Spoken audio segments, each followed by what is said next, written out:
Everyone, welcome back to my YouTube channel. तो आज की वीडियो में हमें काफ़ी इंपॉर्टेंट टॉपिक कवर करने वाले हैं जो कि है हेल्थ केयर डिलीवरी सिस्टम। तो स्टार्ट करते हैं हमारा दूसरा नाम जो होता है हेल्थ केयर डिलीवरी सिस्टम का। अगर आपसे क्वेश्चन में पूछा जाए कि you have to explain the जो हेल्थ केयर मॉडल है, तो आपको बिल्कुल भी कंफ्यूज नहीं होना है। हेल्थ केयर डिलीवरी सिस्टम जो है it is also known as health care model, दोनों सेम ही चीज़ है। इसीलिए यहाँ पे मैंने मेंशन करा है स्टार्टिंग में कि अगर हेल्थ केयर मॉडल पूछा गया तो उसका यही मतलब है कि हेल्थ केयर डिलीवरी सिस्टम के बारे में आपको एक्सप्लेन करना है। तो चलिए स्टार्ट करते हैं with the introduction. The health care delivery system is the framework through which health services हैं they are provided to individual and communities. Health care delivery system का मतलब होता है वो एक पूरा क्या है, फ्रेमवर्क है, जिसकी वजह से फ्रेमवर्क मतलब कि ढांचा है जिसके थ्रू हेल्थ सर्विसेज प्रोवाइड कराई जाती है इंडिविजुअल्स को यानी कि लोगों को और कम्युनिटीज़ तक पहुंचाई जाती है। It includes all the organisations, institutions, resources and people whose main goal is to promote, restore and maintain health। यानी कि इसका जो मेन गोल होता है ये क्या होता है, प्रमोट करना, रिस्टोर करना और मेंटेन करना। किसको? हेल्थ को। अब इसके बाद आगे पढ़ते हैं। अब वेल जो functioning health care delivery system जो होता है वो क्या करता है, इम्प्रूव करता है। अगर कोई proper health care delivery system है और वो अच्छे से काम कर रहा है तो उसकी वजह से क्या होगा, वो इम्प्रूव करेगा क्वालिटी ऑफ लाइफ को, इंक्रीज़ करेगा लाइफ एक्सपेक्टेंसी को, यानी कि जीने की जो उम्र होती है वो भी इंक्रीज़ करेगा। और जो बढ़ती हुई डिजीज़ हैं यानी कि reduces the burden of disease in the society, जो बढ़ती हुई डिजीज़ हैं उसका जो भार है, बर्डन है, उसको भी कम कर रहा है अगर proper health care delivery system काम कर रहा है तो इसके इंट्रोडक्शन में इतना ही है। आगे हम डेफिनेशन पढ़ेंगे। अब तो स्टार्ट करें डेफिनेशन से। डेफिनेशन में है पहली, इसमें दो डेफिनेशन है आपकी। तो पहली डेफिनेशन है health care delivery system is an organised arrangement of people, institution and resources designed to provide health services to meet the health needs of the individuals and populations effectively and efficiently। इसका मतलब है कि जो health care delivery system है ये क्या है, एक ऑर्गेनाइज्ड अरेंजमेंट है, यानी कि ऑर्गेनाइज्ड है, जहाँ क्या करते हैं लोग जो हैं, इंस्टीट्यूशंस और जो रिसोर्सेज हैं ये मिलकर हेल्थ सर्विसेज को क्या करती हैं, प्रोवाइड कराती हैं, ताकि क्या हो, जो हेल्थ नीड्स हैं किसकी, इंडिविजुअल और पॉपुलेशन की, उसको हम इफ़ेक्टिवली यानी कि मतलब जितना ज़्यादा हो सकता है उतना इफ़ेक्टिवली और एफिशिएंटली फुलफ़िल कर सकें। तो इसका ये हेल्थ केयर डिलीवरी सिस्टम की एक डेफिनेशन हो गई।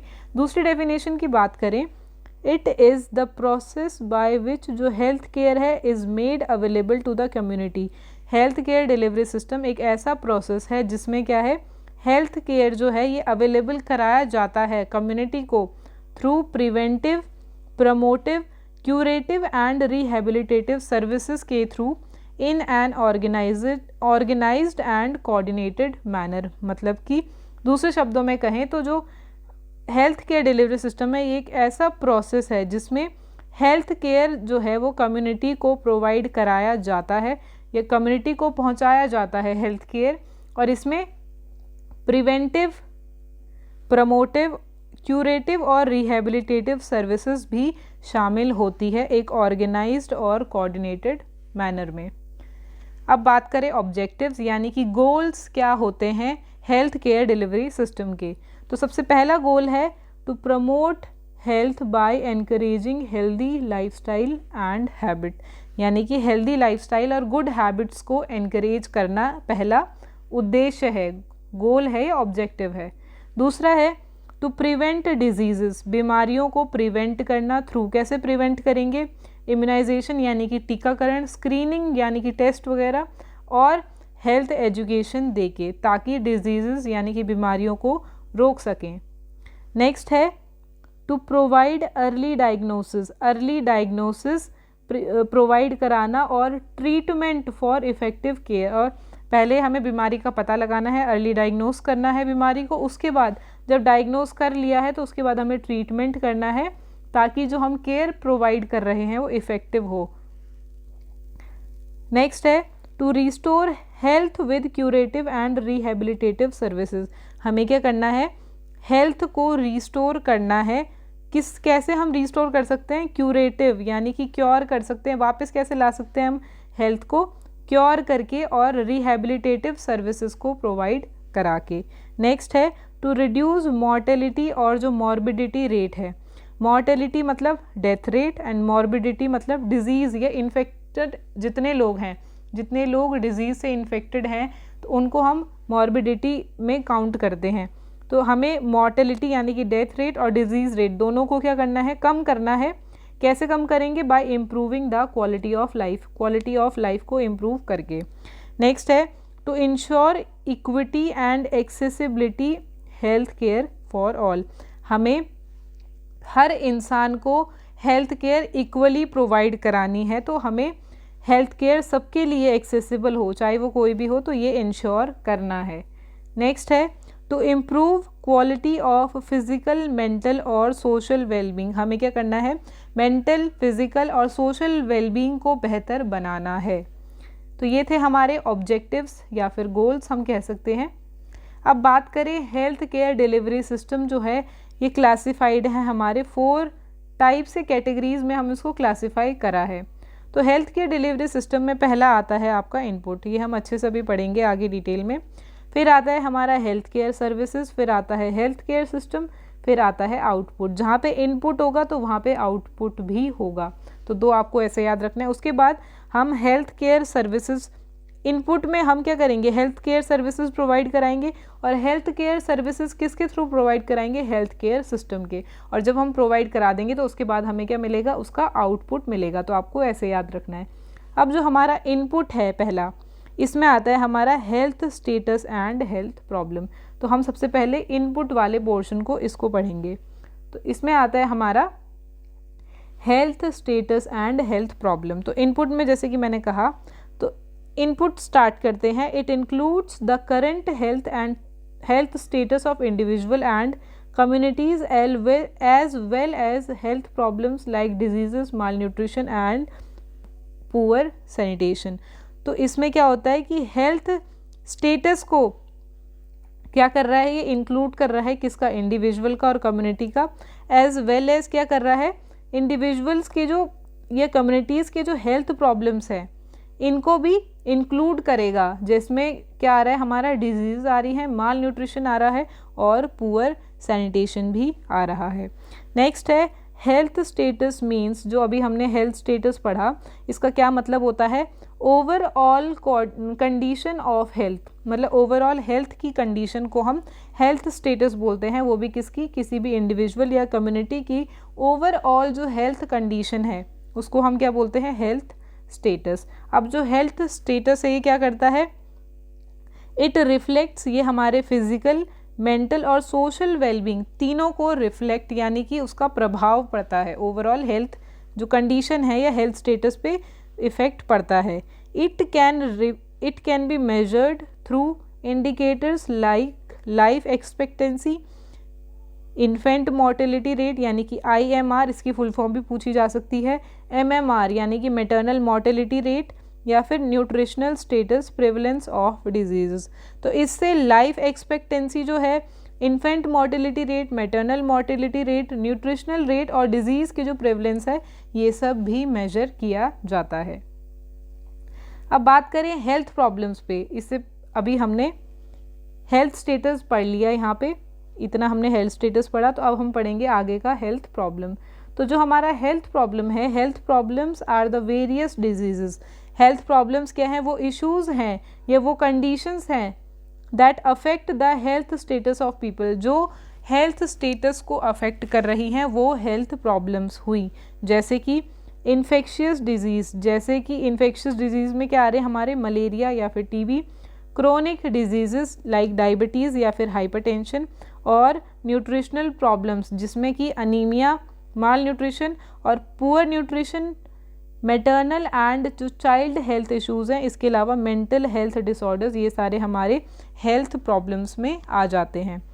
उसके बाद these problems vary according to age, जो ये प्रॉब्लम्स हैं सारी, ये हमने अभी एग्जाम्पल्स में जो पढ़ी, ये एज के अकॉर्डिंग अलग अलग होती हैं और आपके एज पे डिपेंड करती है, आपकी लाइफस्टाइल पे डिपेंड करती है, इन्वायरमेंट एंड जो सोशियो इकोनॉमिक कंडीशंस है ये इन सब चीज़ों पर डिपेंड करती हैं। तो अभी हमने जो हेल्थ केयर डिलीवरी सिस्टम था इसका पहला पार्ट पढ़ा था इनपुट का। अब हम पढ़ेंगे सेकेंड वाला जो पार्ट है हेल्थ केयर सर्विसेज। तो इसमें हमारा हेल्थ केयर सर्विसेज में हम पढ़ेंगे protective, curative, preventive, promotive and rehabilitative. तो इसमें जो हमारा पहला है health care services, health care services पहले होती क्या है? तो these are the different kind of services that are provided to deal with the health problem. Health care services वो सर्विसेज हैं जो अभी हमने हेल्थ प्रॉब्लम्स पढ़ी, उन चीज़ों को सॉल्व करने के लिए अलग अलग टाइप्स की जो सर्विसेज दी जाती हैं ताकि हम इन हेल्थ प्रॉब्लम्स को डील कर सकें, मतलब सुलझा सकें, सॉल्व कर सकें। तो इन्हें हम क्या बोलते हैं? Health care services. अब ये दे आर डिवाइडेड इनटू, जो हेल्थ केयर सर्विसेज हैं हमने इसको किस किस चीज़ में डिवाइड करा, जैसे कि अभी हमने पढ़ा था protective, curative, preventive, promotive and rehabilitative. तो ये चीज़ें आपको याद रखनी है। प्रोटेक्टिव में आता है हमें vaccination, safe water and sanitation, इस चीज़ में आता है। प्रोटेक्टिव पे हम कैसे प्रोटेक्ट कर सकते हैं अपनी हेल्थ को। क्यूरेटिव में हम क्या कर सकते हैं? ट्रीटमेंट करा सकते हैं ऑफ डिजीज़ का इन हॉस्पिटल्स और क्लिनिक्स। तो जो क्लिनिक्स और हॉस्पिटल होते हैं, हम अपनी डिजीज़ अगर हमें हो चुकी है तो हम उससे कैसे क्योर कर सकते हैं, बच सकते हैं। तो हमें क्या कराना पड़ेगा? उसका ट्रीटमेंट कराना पड़ेगा हॉस्पिटल एंड क्लिनिक में। उसके बाद आता है प्रिवेंटिव सर्विस। प्रिवेंटिव सर्विस में मतलब बचाव कैसे किया जा सकता है, तो हम हेल्थ एजुकेशन दे सकते हैं, स्क्रीनिंग यानी कि टेस्ट वगैरह कर सकते हैं, और साथ ही साथ इम्यूनाइजेशन भी इसमें आता है प्रिवेंटिव सर्विसेज में। इम्यूनाइजेशन का मतलब हो गया टीकाकरण। अब आता है प्रमोटिव सर्विसेज। प्रमोटिव सर्विसेज में आता है promoting healthy lifestyle, nutrition and exercise. तो हम कैसे प्रमोट यानी कि बढ़ावा दे सकते हैं हमारी हेल्थ को, अच्छी हेल्थ को। तो हमें क्या करना है? अच्छी लाइफस्टाइल, अपनी हेल्दी लाइफस्टाइल अपनानी है। इसके अलावा अच्छा न्यूट्रिशन लेना है और एक्सरसाइज करनी है। इसके अलावा रिहैबिलिटेटिव यानी कि रिस्टोर कैसे कर सकते हैं हम बीमारी के बाद, रिकवरी कैसे कर सकते हैं। तो इसमें हमें अगर हमारी हेल्थ को रिस्टोर करना है बीमारी के बाद, तो हम फिजियोथेरेपी करवा सकते हैं एंड काउंसलिंग भी कर सकते हैं पेशेंट की। तो ये था हमारा हेल्थ केयर सर्विसेज। इसके बाद अभी जैसे कि हमने हेल्थ केयर सर्विसेज पढ़ा, अब हम पढ़ेंगे हेल्थ केयर सिस्टम। अब हेल्थ केयर सिस्टम जो आता है, इसमें आता है हमारा public, private sector, voluntary, indigenous और या फिर नेशनल हेल्थ प्रोग्राम्स। अब हम पढ़ेंगे इन सब को हेल्थ केयर सिस्टम के अंदर।